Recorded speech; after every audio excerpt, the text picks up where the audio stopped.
probate division. Good morning, and first of all, I would really like to thank everybody in this room for inviting us out here and allowing us to present to you and talk to you. In particular, we had my wife and my family and I were recently in the Glenville parade, and we were right in front of this organization in the parade, and we just had such a terrific time in that parade. So I thank everybody for their time and listening to us. And again, my name is Sliwinski, and I'm running for probate court.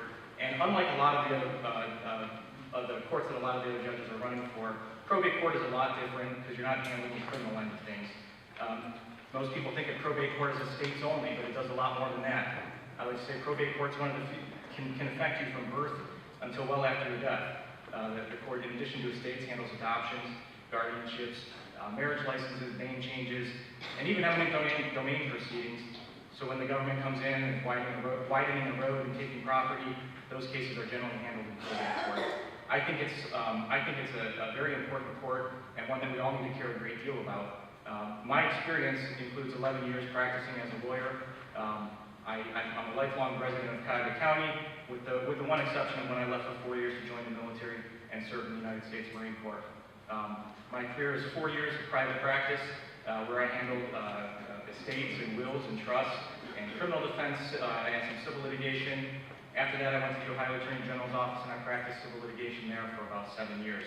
And most recently, I've been transferred over to the Ohio Lottery Commission, where I'm one of 3 in-house general legal counsel for the lottery, which is a $2.75 billion government agency, which runs on about 4% operating costs. So we actually run it very efficiently. Of course, I'm asking for your support, and I'm happy to answer any questions. Good morning. Good morning. Since we have 6.5 minutes to go, maybe 9. In the probate division, this question involves people who do not or cannot afford to have an attorney representing themselves. So therefore, the question is, how have you dealt with pro se parties appearing in the court, or would you? Well, I think one of the most important things about any court, and I know some other people have said this as well, is to give everybody, you had asked Judge Snimberg what her judicial philosophy is, and I agree completely, is to treat everybody fairly, whether they're represented or whether they're pro se in that court. And I think a lot of people become disillusioned when they are pro se in a court, particularly like probate court, where it can be confusing and knowing which room to go to get something accomplished. And in fact, somebody from East, I think she lived on East 47th or 41st, somewhere around there, just called me the other day about her bad experience and how she felt trying to represent herself in probate court and navigating that process. So my philosophy is to treat everybody fairly, treat everybody equally, and particularly when people are unrepresented, I think you need to make them feel like they're part of the process and not that you're just going to go talk to the lawyers and ask somebody to wait out in the hall or anything like that. I actually spent a lot of the first 4 years of my practice representing people who couldn't afford an attorney. I did a lot of appointments out of Bedford Municipal Court, out of Berea Municipal Court, and the Rocky River Court. So I have spent a lot of time representing clients who couldn't afford an attorney. Thank you. What has been your greatest accomplishment in your career?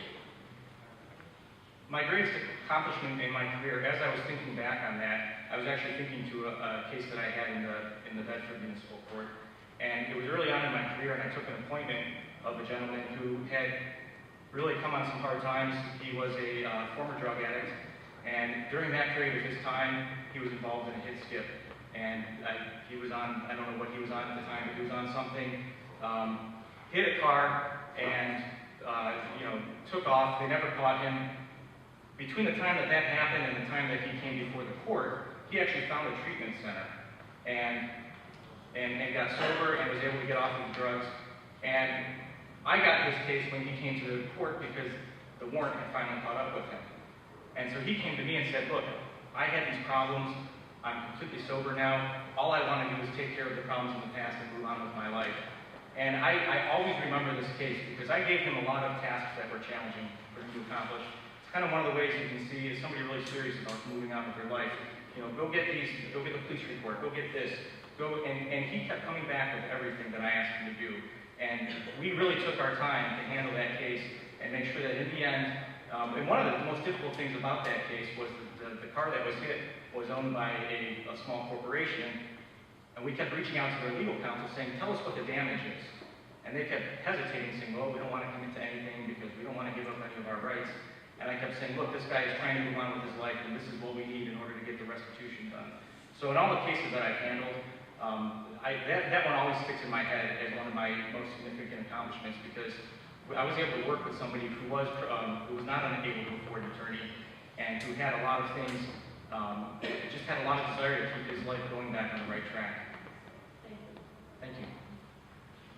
Well, in closing, the theme of our campaign is protecting our families, and I find that to be very important in the probate court. One of the most important issues in the probate court that I feel is guardianships. And guardianships are people who can't necessarily look out for themselves. The ward can't look out for themselves. They need a guardian appointed. And unlike in a criminal court where you can sentence somebody to jail, this is almost, if it's not done right, it can be a civil sentence. If somebody can get if the guardian is not paying attention to the ward, it's almost like taking away a person's liberty, which I find to be a very serious issue, especially on the civil end. I think we need better training for the guardians who handle those cases.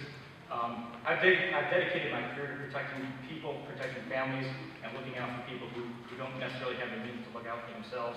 A lot of my work has been in consumer protection, where I've helped people who have been wronged by various businesses, whether it's a car dealer or a debt collector.